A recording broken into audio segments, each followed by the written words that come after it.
In this tutorial, we will see how to make a zoom to animation in Google Earth Studio. Open your Google Earth Studio app. To create the zoom to animation in Google Earth Studio, click the down arrow next to the blank project button. Then select Quick Starts.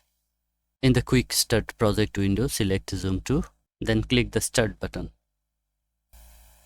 In this window, search for the location where you want your zoom to animation to focus. Let's search for Tokyo Tower in the search bar.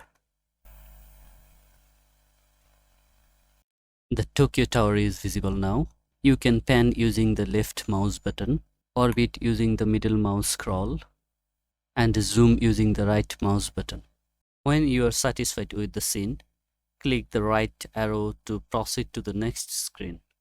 Here, you can adjust the starting altitude using this slider. Then go to the next screen. In this screen, you will see the animation preview. You can adjust the duration in seconds to set how long the animation will run. Let's make it 10 seconds. Now the animation will play more slowly.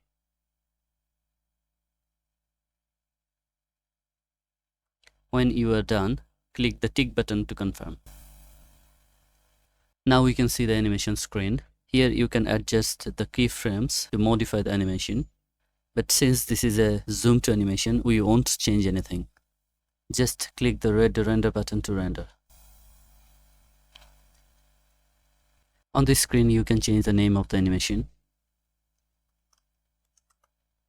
You can also select animation type, JPEG or video, adjust the dimension and frame rate, and set the attribution position. There are also some advanced parameters like 3D tracking data and coordinate space. We won't change these settings, so let's click submit. The animation has been submitted for rendering. To check its status, go to animation menu and then select cloud renders. In the cloud render screen, you can see the progress of your animation. When rendering is done, the status will show as delivered. At this point, you can download your animation. The animation has been downloaded to your downloads folder. We can play the animation now.